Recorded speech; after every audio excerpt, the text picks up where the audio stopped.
शांति। आज है 18 मार्च 2022 के साकार महावाक्य। कल की मुरली तो याद होगी।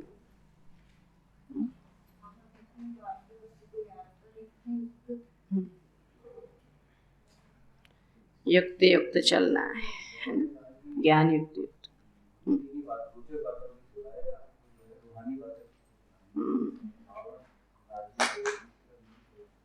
रावण राज्य से राम राज्य लाने की सेवा।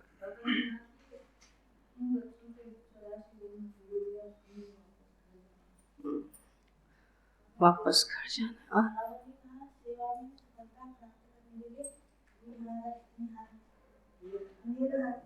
निरअहंकारिता का गुण चाहिए।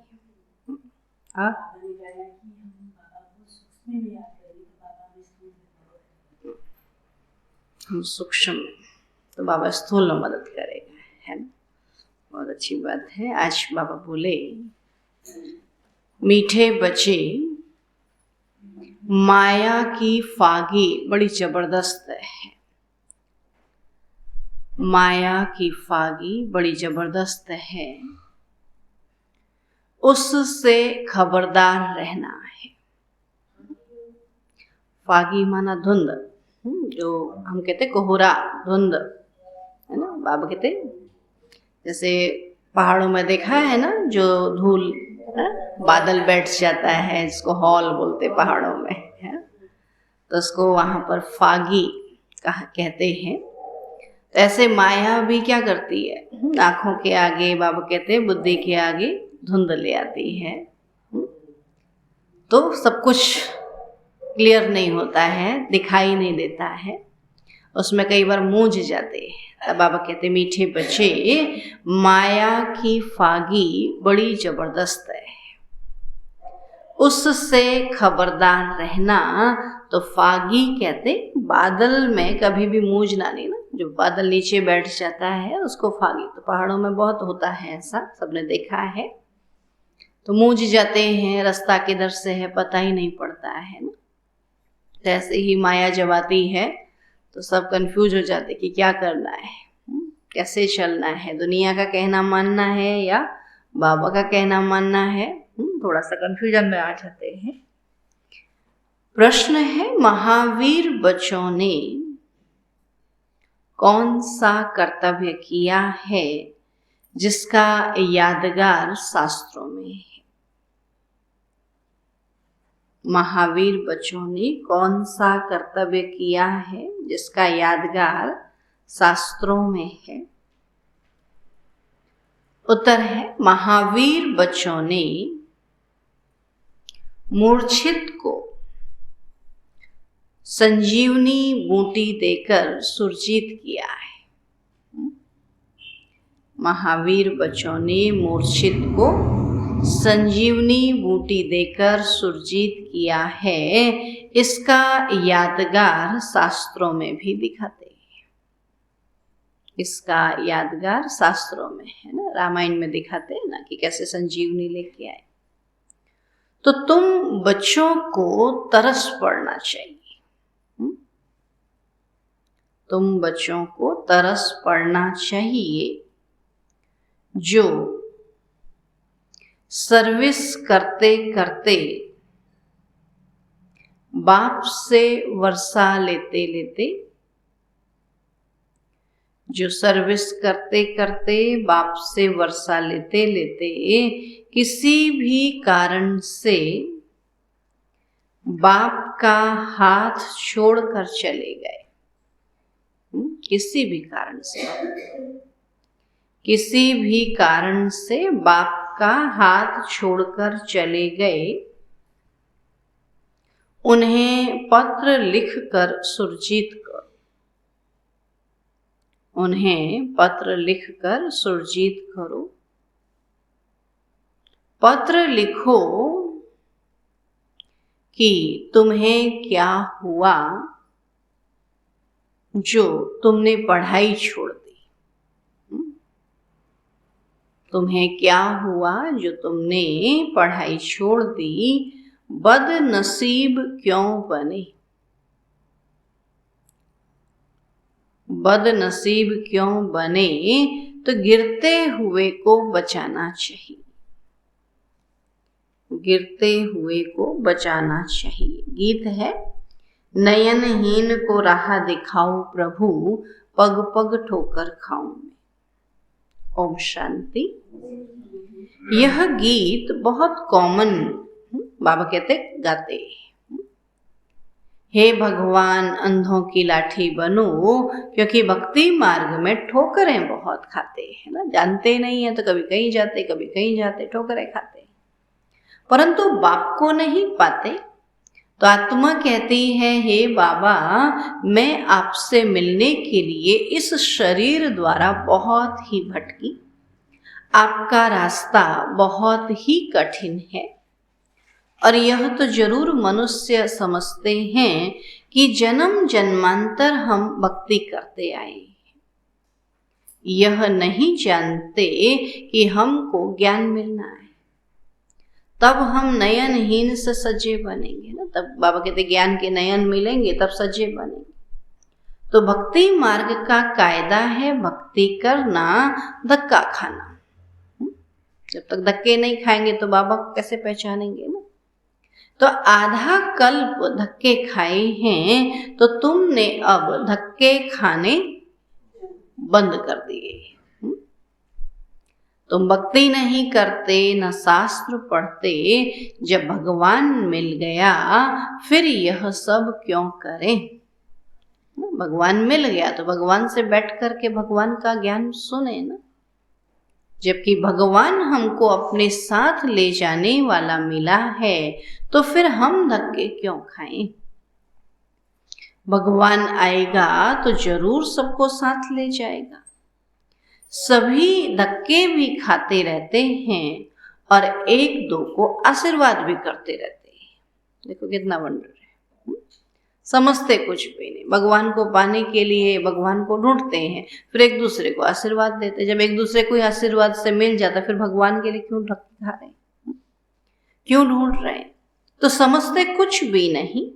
वो साधु संत जो आते हैं उनके लिए समझते हैं, तो यह गुरु लोग हमको रास्ता बताएंगे भगवान से मिलने का। परंतु वो गुरु लोग खुद भी रास्ता नहीं जानते, तो फिर दिखाएंगे कैसे। जिनको खुद ही रास्ता नहीं पता तो वो दिखाएंगे कैसे। आशीर्वाद देते हैं तो भी सिर्फ इतना कह देते हैं कि भगवान को याद करो। भगवान को याद करो तो भगवान कौन है पहले वो तो बताओ। राम राम कहो, जैसे रास्ते में कोई से पूछो कि फलाना स्थान कहाँ है, तो कहेंगे इस रास्ते से चले जाओ तो पहुंच जाएंगे। ऐसे नहीं कहेंगे कि साथ ले चलते, ऐसे कहेंगे कि तुम चलो मैं तुम्हारे साथ चलता हूं। नहीं, तुमको रास्ता चाहिए वह बता देते हैं, परंतु साथ में कोई गाइड तो चाहिए ना। बिगर गाइड तो मूझ जाएंगे। तो जैसे तुम भी एक दिन फागी के कारण जंगल में मूझ पड़े थे ना। बाबा ले जाता था बाबा की पहाड़ी में, और मधुबन में तो बहुत फागी होती है। बाबा की पहाड़ी में बाबा बच्चों को घुमाने ले गया और वहां फागी आ गई, तो बच्चों को रास्ता ही नहीं दिखाई दिया। तो फिर बाबा ने संदेशी को भेजा कि जाओ संदेश दो बाबा को, और संदेशी गई और वो आगे आगे चलते गए, सब बच्चे उनके पीछे पीछे, है ना। तो बाबा ने रास्ता दिखाया और सब उनके पीछे पीछे फिर मधुबन पहुंच गए। तब बाबा कहते कि फागी के कारण जंगल में मूझ पड़े थे, तो यह माया की फागी बड़ी जबरदस्त है। स्टीमर वालों को फागी के कारण रास्ता दिखाई नहीं पड़ता है, तो बड़ी खबरदारी रखते हैं। तो यह फिर है माया की फागी। कोई को रास्ते का पता नहीं पड़ता, जप तप तीर्थ आदि करते रहते हैं, और जन्म जन्मांतर भगवान से मिलने लिए भक्ति करते आए। अनेक प्रकार की मत भी मिलती है, जैसा संग वैसा रंग। तो हर जन्म में गुरु भी करना पड़े। है ना। वो कहते हैं ना हर जन्म में एक ही गुरु चाहिए, तो हर जन्म में कौन सा गुरु तो नहीं पता, लेकिन हमारा गुरु तो एक ही है ना, शिव बाबा। अभी तुम बच्चों को सदगुरु मिला है और वह खुद कहते हैं मैं कल्प कल्प आकर तुम बच्चों को वापस घर ले जाता हूँ और फिर विष्णुपुरी में भेज देंगे। तो अब हम बाबा से वर्षा ले रहे हैं, मानो कोई गुरु या पंडित आदि आकर यह ज्ञान लें और दूसरों को कहें कि मन मना भव शिव बाबा को याद करो। तो उनके शिष्य आदि पूछेंगे तुमने यह ज्ञान कहाँ से लिया? कहेंगे आज तक तो ऐसा नहीं कहते थे, अभी ऐसा कहते तो कहाँ से ज्ञान लिया? तो वो झट समझेंगे कि इसने दूसरा रास्ता ले लिया है ना। उनका दुकान खत्म हो जाएगा, मान्यता खत्म हो जाएगी। कहेंगे तुमने ब्रह्मा कुमारियों से ज्ञान लिया तो हम क्यों ना बीके के पास जाए ना। जब ज्ञान ही बीके से मिलना तो हम भी वहीं चले जाए।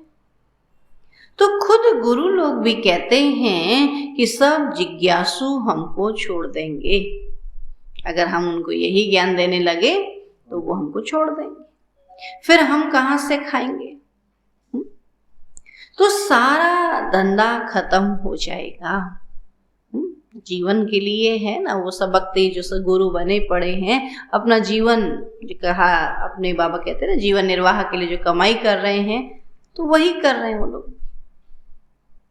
तो सारा धंधा खत्म हो जाएगा, सारा मान खत्म हो जाएगा। अब यहाँ तो 7 रोज भट्टी में रख फिर सब कुछ कराना पड़ेगा। रोटी पकाओ, यह करो, तो जैसे सन्यासी लोग भी कराते हैं, तो देह अभिमान टूट जाए।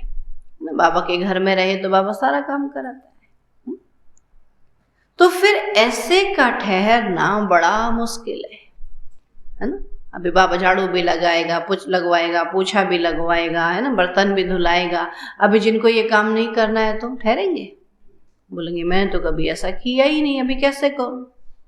तो ऐसे का ठहरना बड़ा मुश्किल है। दूसरी बात, जो बाहर से आते हैं उनको पहले पहले बाप का परिचय देना है कि हम माता पिता से विश्व के मालिक बने का वर्षा ले रहे हैं। तो बाबा है विश्व का रचयिता, हमारी एम ऑब्जेक्ट है हमको नर से नारायण बनना है। तो तुमको भी दाखिल होना है तो 8 रोज आकर पढ़ना पड़ेगा। बड़ी भारी मेहनत है, इतना अभिमान कोई तोड़ ना सके। सुनो बाबा कहते जो देह अभिमान है ना, ऐसे ऐसे आदमी जल्दी आ नहीं सकते। तो बाप समझाते हैं कि तुम भाई बहन हो, एक दो को समझा सकते हो। समझो कोई बच्चे जो बहुत अच्छी सर्विस करते थे, बहुतों को समझाते थे, और अब बाबा का हाथ छोड़ दिया है। अब यह तो तुम जानते हो कि शिव बाबा हमको पढ़ाते हैं ब्रह्मा के द्वारा, हम थोड़ी किसी को पढ़ाते हैं। किससे पढ़ते हैं? शिव बाबा से पढ़ते हैं, ब्रह्मा द्वारा। डायरेक्ट तो नहीं पढ़ा सकते हैं, तो बाबा कहते हैं ब्रह्मा द्वारा स्थापना कराता हूँ, राजयोग सिखलाता हूँ। अगर कोई ने ब्रह्मा का हाथ छोड़ा तो गोया शिव का भी छोड़ा। तो विचार किया जाता है फलाने ने छोड़ा क्यों? नसीबदार बनने के बदले बदनसीब क्यों बने? बाबा कहते तुम रूठे किससे? बहनों से रूठे होंगे, तो क्या वर्षा बहनों से लेना है? बहना देने वाली ही है, देने वाला बाबा है। बाबा कहते बुद्धि योग बहनों से लगाया। तुम जो इतना वर्षा लेने वाले थे, फिर क्या हुआ? क्या सिखलाने वाले बाप ने तुमको कुछ कहा जो पढ़ाई छोड़ दी और बदनसीब बन गए? वरना तो बाबा के इतने स्कूल हैं, नहीं एक जगह मन लगता दूसरी जगह चले जाओ, लेकिन कम से कम पढ़ाई तो नहीं छोड़ो, है ना। बाबा कहते हैं तुमको कुछ कहा जो पढ़ाई छोड़ दी और बदनसीब बन गए। बाबा भी पूछ सकते हैं तुमने राजयोग सीखना क्यों छोड़ा। तुम भी आश्चर्यवत बाबा का बनंती कथनती और भागंती में आ गए। अपनी तकदीर को लकीर लगा दी तो समय देख उनको लिखाना चाहिए। हो सकता है पत्र पढ़ने से फिर जग जाए। तो गिरते हुए को बचाना होता है, डूबने से किसी को बचाया जाता है तो आफरीन देते, आशीर्वाद देते कि हम तो डूब गए थे, हमको बचा लिया। तो यह भी डूबने से बचाना है और ज्ञान की ही बातें हैं। लिखना चाहिए तुमने खिवैया का हाथ छोड़ा है तो डूब मरेंगे। तारू अर्थात तैरने वाले लोग अपनी जान को जोखिम में रख दूसरे को बचाते हैं ना। समझते हैं हम तैरना जानते हैं तो हमको दूसरों को बचाना, और कई बार उनको बचाने में खुद चले जाते हैं, है ना। तो ऐसे यहाँ भी है ना, हम दूसरों को बचाने जाते हैं, कई बार वही हमारा हाथ खींच ले जाता, हमको भी छुड़ा देता है। तो बाबा कहते पहले इतने मजबूत बने जो दूसरे को निकालने जाएं तो अपने को भी बचा कर रखें। तब बाबा कहते हैं अपनी जान को जोखिम में रख दूसरों को बचाते हैं, और कोई पूरा तारू नहीं होता है तो खुद भी गुम हो जाता है। तो तुम भी कोई को डूबता हुआ देखते हो तो 10-20 चिट्ठियां लिखो, यह कोई इंसल्ट नहीं है। तुमने इतना समय हाथ पकड़ा, औरों को भी समझाया, फिर तुम कैसे डूबते हो। तुम प्रेम से लिखो, बहन जी तुम तो राजयोग सीख पार जाने वाली थी, अभी तुम डूब रही हो। तो तरस पड़ता है तो बेचारे को बचावे। बाबा कहते कि हर एक बाबा का हाथ पकड़े रहे, कोई भी बाबा का हाथ छोड़े नहीं। फिर कोई बचता है या नहीं, यह तो हुई उनकी तकदीर।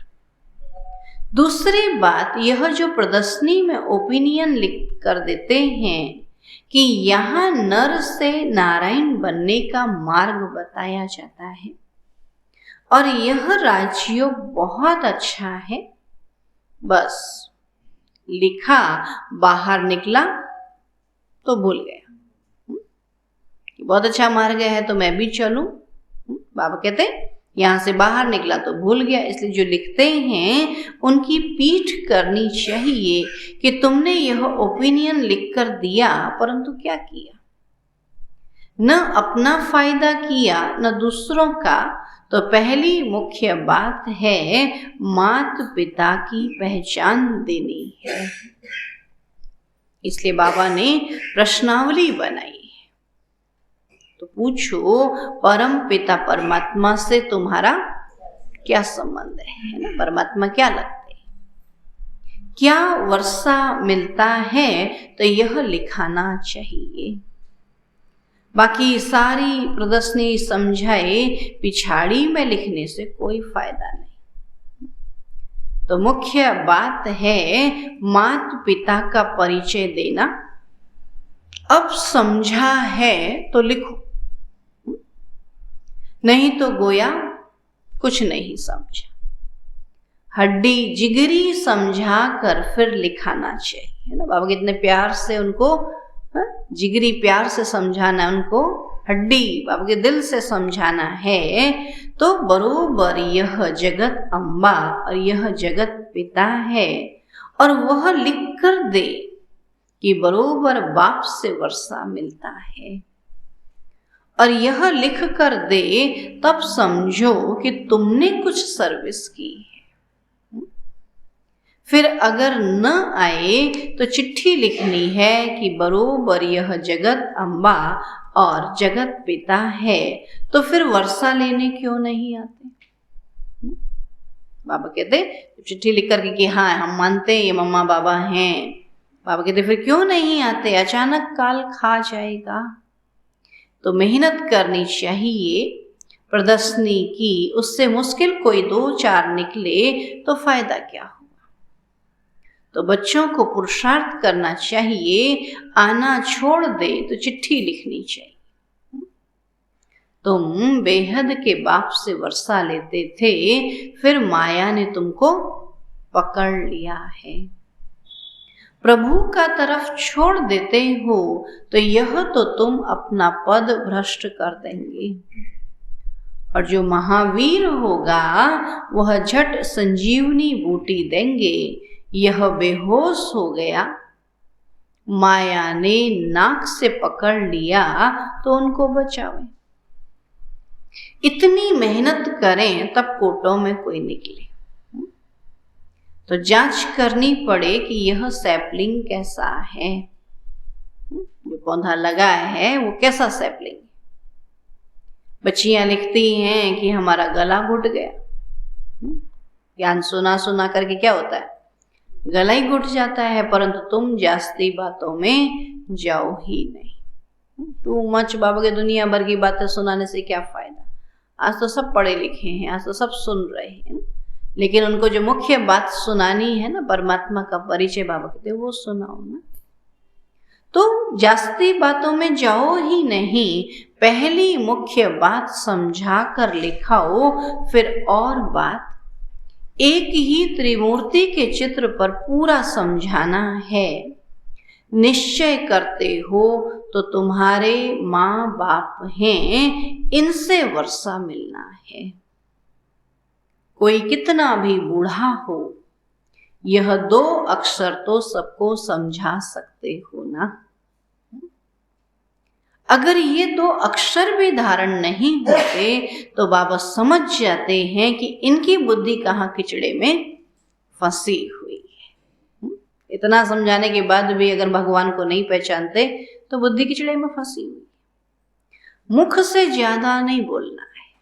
बाबा ने कहा ना, किसी को भी समझाओ तो आधा पौना घंटा, ज्यादा से ज्यादा 1 घंटा बस। उससे ज्यादा सुनाने से तो अपना टाइम वेस्ट करना। तो मुख से ज्यादा नहीं बोलना, सिर्फ बाबा और वर्षे को याद करो। तो वर्षा है विष्णुपुरी जिसके तुम मालिक बनते हो। तो बाबा अति सहज कर समझाते। अहिल्याएं कुब्जाएं कैसी भी हों, वर्षा पा सकती हैं, सिर्फ श्रीमत पर चले। देही अभिमानी बनना तो सहज है। मैं क्या कहता बाबा कि देही अभिमानी बनना तो सहज है। किसी को गृहस्थ व्यवहार नहीं है, अकेला है तो बहुत सर्विस कर सकते हैं। अकेला क्या करेंगे, बाबा कहते किसी को भी पकड़ो, ज्ञान सुनो, तो बहुत सर्विस कर सकते हैं। कोई कोई को देह अभिमान रहता है, मोह की रग टूटती नहीं। हमने देखा जो अकेले अकेले उनको ज्यादा मोह है, वो ज्यादा फंसे हुए हैं गृहस्थी में, किसका क्या सारा मेरा मेरा लगा के बैठे। तब बाबा कहते कि अकेले हैं तो बहुत सर्विस कर सकते हैं, मोह की रग टूटती नहीं है। देही अभिमानी शरीर में मोह नहीं रखेंगे। बाबा युक्ति बताते हैं कि तुम अपने को आत्मा समझो, ये पुरानी दुनिया है, इनसे ममत्व मिटाना है। एक बाप को याद करना है, वर्षे को याद करने से रचता भी याद आ जाता है। कितनी कमाई है, खुद भी करो और औरों को भी करो। माँ बाप बच्चों को लायक बना देते हैं तो फिर बच्चे का काम है बाप की संभाल करना, फिर माँ बाप छूटे। तो यहाँ बहुत हैं जिनकी रग जाती है, कुछ नहीं अपना फिर भी बाबा की बुद्धि रग जाती है ना। कोई को अपना बच्चा नहीं तो धर्म के बच्चे में मोह हो जाता है, फिर वह पद पा नहीं सके। तो सर्विस के बदले डिसर्विस करते हैं। तो प्रदर्शनी में मुख्य बात यह समझानी है, जो निश्चय हो जाए कि बरोबर यह हमारा बाप है। इनसे राजयोग द्वारा 21 जन्म का वर्षा मिलता है ना, 1-2 जन्म नहीं। दुनिया में तो किसी से कुछ भी नहीं मिलता, यहाँ तो कहते हैं सब अपने कर्मों की कमाई है, लेकिन फिर भी हम क्या समझते हैं हमको इनसे मिलता है, तो हम कितना कहना मानते हैं। और यहाँ तो बाबा 21 जन्मों के लिए देता तो भी हम बाबा का कहना कुछ नहीं मानते, है ना। तब बाबा कहते हैं इनसे राजयोग द्वारा 21 जन्म का वर्षा मिलता है। नई दुनिया की रचना कैसे होती है, कैसे हम मालिक बनते हैं, तो यह है एम ऑब्जेक्ट। परंतु बच्चे पूरा समझाते ही नहीं। तो तुम बच्चों को रात दिन खुशी रहनी चाहिए कि हम ईश्वरीय संतान हैं, और वहां विष्णु की दैवी संतान को इतनी खुशी नहीं होगी जितना बाबा कहते इस समय ईश्वरीय संतान को है। अभी तुम ईश्वरीय संतान बने हो, फिर तुम ही विष्णु की संतान बनेंगे, परंतु खुशी अभी है।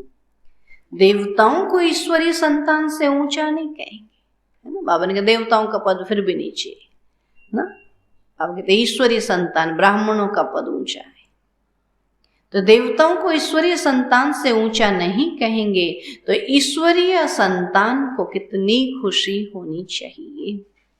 परंतु क्या कहता बाबा, यहां से बाहर निकलते ही माया बिल्कुल ही बुला देती है। बाहर बैठी तैयार है ना, बाबा यहाँ तैयार करता और माया वहां तैयार बैठी। यहां से निकलते तो बिल्कुल ही भुला देते, तो समझो तकदीर में राजाई नहीं। अगर भूल जाते हैं तो राजाई नहीं है, बहुत मेहनत करनी चाहिए। माया ऐसी है जो वहां का वहां ही थप्पड़ लगाकर सब भुला देती है। क्यों याद करता है, छोड़ मुझे याद कर चल, बाबा कहते थप्पड़ लगाकर फिर सब भुला देती है। अच्छा, मीठे मीठे सिकील अधे बच्चों प्रति माता पिता बाप दादा का याद प्यार और गुड मॉर्निंग। रूहानी बाप की रूहानी बच्चों को नमस्ते। हम रूहानी बच्चों की रूहानी बाप दादा को नमस्ते नमस्ते नमस्ते। धारणा के लिए मुख्य सार है, मोह की सब रगें तोड़, मोह की सब रगें तोड़, इस पुरानी देह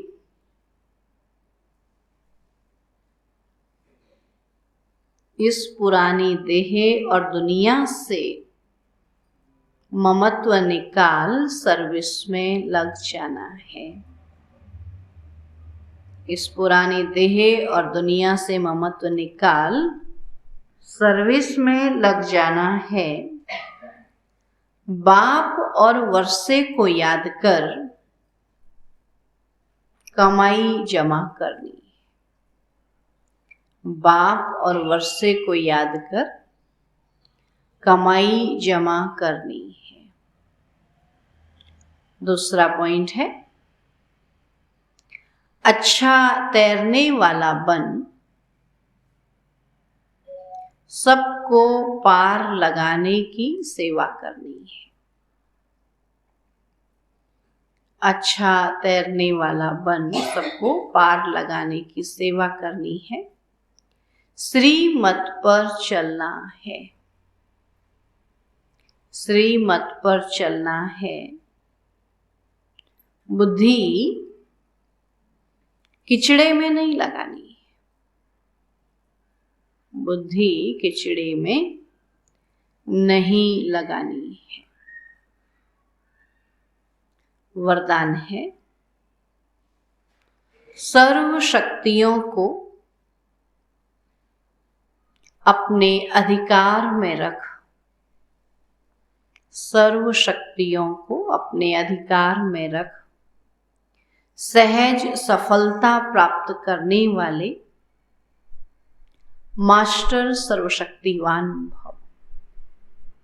सर्व शक्तियों को अपने अधिकार में रख सहज सफलता प्राप्त करने वाले मास्टर सर्वशक्तिवान भव। बाबा कहते जितना जितना मास्टर सर्वशक्तिवान की सीट पर सेट होंगे उतना ये सर्व शक्तियां ऑर्डर में रहेंगी। जैसे स्थूल कर्मेंद्रियां जिस समय जैसा ऑर्डर करते हो वैसे ऑर्डर में चलती हैं, ऐसे सूक्ष्म शक्तियां भी ऑर्डर पर चलने वाली हों। जब यह सर्व शक्तियां अभी से ऑर्डर पर होंगी तब अंत में सफलता प्राप्त कर सकेंगे, क्योंकि जहां सर्व शक्तियां हैं वहां जन्म सिद्ध अधिकार है। अगर बिना शक्ति के अधिकार नहीं पा सकते हैं, तो इसलिए बाबा कहते हैं सूक्ष्म शक्ति मन बुद्धि संस्कार भी अपने ऑर्डर से चले। स्लोगन है आकारी और निराकारी स्थिति में, आकारी और निराकारी स्थिति में सहज स्थित होना है तो निरअहंकारी बनो। आकारी और निराकारी स्थिति में सहज स्थित होना है तो निरअहंकारी बनो। अनमोल ज्ञान रतन दादियों की पुरानी डायरी से। तो वास्तव में